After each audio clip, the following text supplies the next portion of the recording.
Welcome to ഫീനാസ് kitchen. ഇന്ന് നമുക്ക് വളരെ രുചികരമായും എളുപ്പത്തിലും മട്ടൻ കറി ഉണ്ടാക്കുന്നത് എങ്ങനെയാണെന്ന് നോക്കാം. മട്ടൻ കറി തയ്യാറാക്കാനായി ഞാൻ എല്ലോട് കൂടിയ മട്ടൻ 1 കിലോ ആണ് എടുത്തിട്ടുള്ളത്.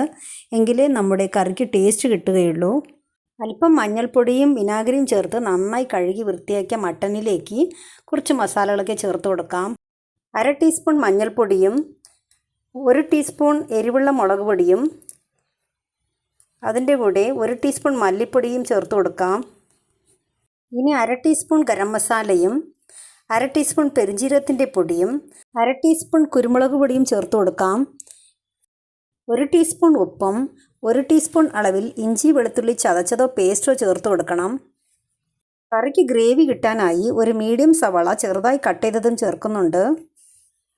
ഇനി ഇതിലേക്ക് 1/2 കപ്പ് വെള്ളം ഒഴിച്ച് എല്ലാം നല്ലതുപോലെ യോജിപ്പിച്ചെടുക്കാം. ഇനി കുക്കർ അടച്ച് ഹൈ ഫ്ലെയിമിൽ 1 വിസിലും ലോ ഫ്ലെയിമിൽ 3-4 വിസിലും വെച്ച് മട്ടൺ ഒന്ന് വേവിച്ചെടുക്കണം. ഓരോ കുക്കറിനും മട്ടൻ്റെയും അനുസരിച്ച് വേവിന് വ്യത്യാസമുണ്ടാകും. അത് നോക്കി വേണം മട്ടൺ വേവിച്ചെടുക്കാൻ. കുക്കറിലെ പ്രഷറൊക്കെ പോയി നോക്കിയപ്പോൾ മട്ടൺ നന്നായി വെന്ത് മസാലയൊക്കെ നന്നായി പിടിച്ചിട്ടുമുണ്ട്. ഇനി നമുക്ക് കറിക്കുള്ള ഗ്രേവി തയ്യാറാക്കാം. ഇതിനായി ഒരു പാൻ സ്റ്റവിൽ വെച്ച് ചൂടാകുമ്പോൾ അതിലേക്ക് 4 ടേബിൾ സ്പൂൺ വെളിച്ചെണ്ണ ഒഴിച്ചു കൊടുക്കാം.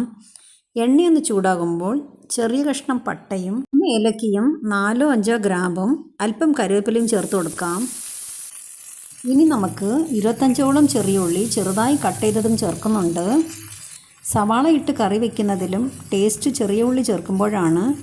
സ്റ്റൗ മീഡിയം ഫ്ലെയിമിൽ വെച്ച് 1 മിനിറ്റ് വഴറ്റിയെടുക്കാം. ഇനി 1 ടീസ്പൂൺ ഇഞ്ചി വെളുത്തുള്ളി ചതച്ചതും ചേർത്ത് പച്ചമണം പോകാനായി ഒന്നുകൂടി വഴറ്റിയെടുക്കാം. ഇനി 2 പച്ചമുളക് വട്ടത്തിൽ അരിഞ്ഞതും ഇട്ട് മസാലയുടെ പച്ചമണമൊക്കെ മാറി ഉള്ളി ചെറുതായി കളറ് മാറുന്നത് വരെ എല്ലാം നല്ലതുപോലെ വഴറ്റിയെടുക്കണം. ഇപ്പോൾ ഉള്ളിയുടെ കളറൊക്കെ മാറി നല്ലപോലെ വഴണ്ട് വന്നിട്ടുണ്ട്. ഈ സമയം 1/4 ടീസ്പൂൺ മഞ്ഞൾപ്പൊടിയും കറിക്ക് നല്ല കളർ കിട്ടാനായി 2 ടീസ്പൂൺ കാശ്മീരി മുളക് പൊടി ചേർക്കുന്നുണ്ട്. 2 ടീസ്പൂൺ മല്ലിപ്പൊടിയും കൂടി ചേർക്കുന്നുണ്ട്.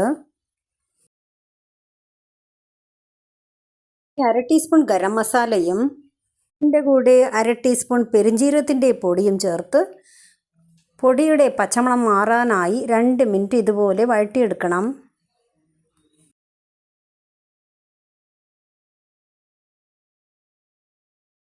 ഇനി നമുക്ക് ഗ്രേവിക്ക് ആവശ്യമായ 1/2 ടീസ്പൂൺ ഉപ്പും ചേർത്ത് കൂടെ തന്നെ ചെറിയൊരു തക്കാളി ചെറുതായി കട്ട് ചെയ്തതും ഇട്ട് ഒന്നുകൂടി എല്ലാം വഴറ്റിയെടുക്കണം.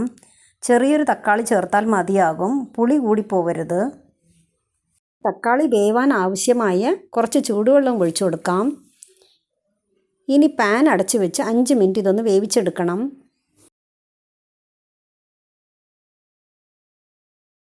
ഇപ്പോൾ തക്കാളി നന്നായി വെന്ത് വന്നിട്ടുണ്ട്.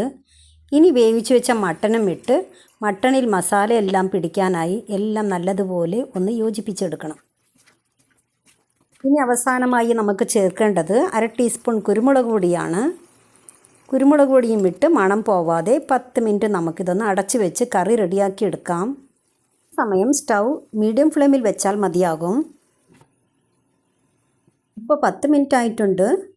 ഇനി അടപ്പ് തുറന്ന് നോക്കുമ്പോൾ നമ്മുടെ മട്ടണിൽ മസാലയെല്ലാം നന്നായി പിടിച്ച് മട്ടൻ്റെയും മസാലയുടെയും മണമൊക്കെ വരുന്നുണ്ട്. ഇനി അല്പം മല്ലിയിലയും അവസാനമായി ചേർത്ത് കൊടുക്കാം. മല്ലിയില താല്പര്യമില്ലെങ്കിൽ പകരം അല്പം കറിവേപ്പില ചേർത്ത് കൊടുക്കാവുന്നതാണ്. പക്ഷേ മല്ലിയില ചേർക്കുമ്പോൾ ഒരു പ്രത്യേക മണവും ടേസ്റ്റും നമ്മുടെ മട്ടൻ കറിക്ക് ഉണ്ടാവുകയുള്ളൂ. ഇപ്പോൾ കാണുമ്പോൾ തന്നെ അറിയാലോ നമ്മുടെ മട്ടൻ കറി എന്തുമാത്രം രുചിയായിട്ടുണ്ടാകുമെന്ന്. ഇതുപോലെ അളവിൽ തന്നെ എല്ലാവർക്കും എളുപ്പത്തിൽ മട്ടൻ കറി തയ്യാറാക്കിയെടുക്കാം. കുറച്ചുകൂടി ഗ്രേവി വേണമെങ്കിൽ അല്പം ചൂടുവെള്ളം ചേർത്ത് കൊടുക്കാം. ഇനി നമുക്ക് മണം പോവാതെ സെർവ് ചെയ്യാനായി പാൻ അടച്ചു വെച്ച് സ്റ്റൗ ഓഫ് ചെയ്യാം. നല്ല ടേസ്റ്റോട് കൂടിയ ഈ മട്ടൻ കറി എല്ലാവരും ട്രൈ ചെയ്ത് നോക്കിയിട്ട് അഭിപ്രായങ്ങളൊക്കെ കമൻറ്റ് ബോക്സിൽ വന്ന് അറിയിക്കണേ. അതുപോലെ തന്നെ വീഡിയോ ഇഷ്ടമായെങ്കിൽ ലൈക്ക് ചെയ്യാനും സബ്സ്ക്രൈബ് ചെയ്യാനും പുതിയ റെസിപ്പികൾക്കായി ബെല്ലൈക്കൺ അമർത്താനും മറക്കല്ലേ. ഇനി ഇതുപോലെ നല്ലൊരു വീഡിയോ ആയിട്ട് കാണാം. Thank you for watching.